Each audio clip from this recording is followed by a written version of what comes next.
Conrad Dahl, son of Johannes and Elizabeth Dahl, was born March 6, 1772, in York, Pennsylvania. The Dahls were a musical family. The father, Johannes, was a church organist and schoolmaster. Conrad's brothers Joseph and Jacob were also musicians, Jacob being the chorister of Christ Church at York for many years as an adult. Yet, Conrad was perhaps the most talented in the family, being an organist, hymn book writer, cabinet maker, organ maker, and later, schoolmaster. In 1798, at the age of just 26, he compiled what was considered for many years the finest German-language hymn book in early America. As an adult, he settled in Lancaster, Pennsylvania in the early 1800s. Being a widower twice over, he experienced much personal loss during his life, which ended tragically in 1819. Still, the Dahl family played a vital role in shaping the musical landscape of Pennsylvania in the early 19th century. Their dedication to church music echoed through generations, leaving a lasting legacy. Organ building was a complex and intricate craft. It required extensive knowledge of woodworking, metalworking, and acoustics. Few people possessed all these specialized skills. No one knows exactly where Conrad Dahl learned organ making. But he and his family attended the Reformed Church in Lancaster, and it had an organ made by the famous American organ maker David Tannenberg. Conrad's father was the organist and schoolmaster there. In addition, it was his uncle, George Burkhart, who built the magnificent case for the Tannenberg organ. So he likely had instruction in organ making from the great Tannenberg himself. After all, Dahl's organs did follow Tannenberg's style.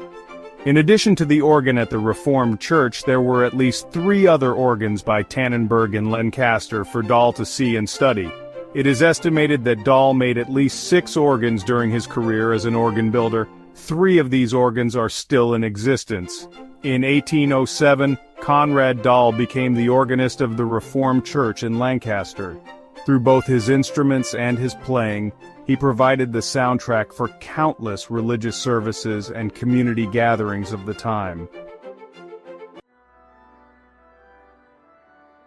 In nearby Cumberland County, shortly after the Reformed and Lutheran congregations agreed to use the Peace Church jointly, the Lutheran people proposed that a musical instrument should be purchased for the church.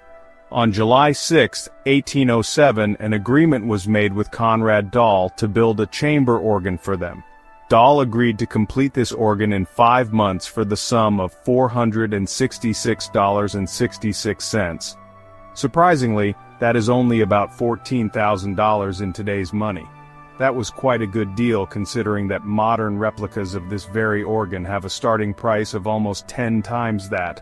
It is a masterpiece of craftsmanship, showcasing the intricate skills and dedication of its creator. The Peace Church chamber organ, designated as number 5 on the nameplate, is reputed to be the first instrument of its kind installed in a church in Cumberland County. It is one of the few organs in the United States that still remains, and is played in the original location for which it was built. Though a chamber organ, this instrument may well be the largest and most sophisticated organ made by Dahl. Whereas most organ makers employed a skilled cabinet maker to work alongside them, Dahl provided the expertise for every aspect of this instrument himself. It is a testament to Dahl's skill, reflecting his dedication and passion for beauty and music. It is also a reminder of the importance of music in early America, a vital part of community and worship. The organ is a true historical treasure, preserved for future generations to appreciate and admire. After 80 years of use, the organ was in need of repair. It was rebuilt in 1887 by Samuel Bowler and moved to the congregation's new church building built nearby. Also at this time, Bowler replaced the 10 principal pipes in the 2 side towers with zinc replacements and converted some of the organ's functionality. The case was also grain painted.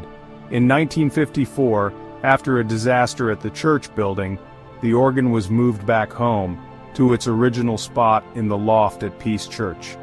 In 1974, the organ was completely restored again by the Nowak Organ Company of Georgetown, Massachusetts. Master builder Fritz Nowak's inspection report describes the organ as follows. The Chippendale architecture of the case, especially some details, such as the foot lengths of the front pipes, encouraged the assumption that Dahl was independent-minded in his design of the furniture aspect of the organ. He also describes the case as pine, originally painted in a cream-white color, over which later a brown and then white coat of paint has been applied. During this restoration, all the 1887 Bowler alterations were reversed back to the original by Nowak. The case was repainted in its original white and the gold leaf was restored. The organ regained its initial beauty and sound. On Nowak's team, there was an apprentice named John Nordley. This restoration was his first job. This young man would become a master organ builder himself and start the J.F. Nordley Company, one of the most respected organ makers in the nation. With admiration for Dahl's Peace Church organ, the J.F. Nordley Company has made 3 replicas for clients over the years. They call these the Opus 16 design. Today the original is a beautiful piece of American musical history, and is still maintained and used in the historic Peace Church. Its melodic sound can be heard playing in special services throughout the year.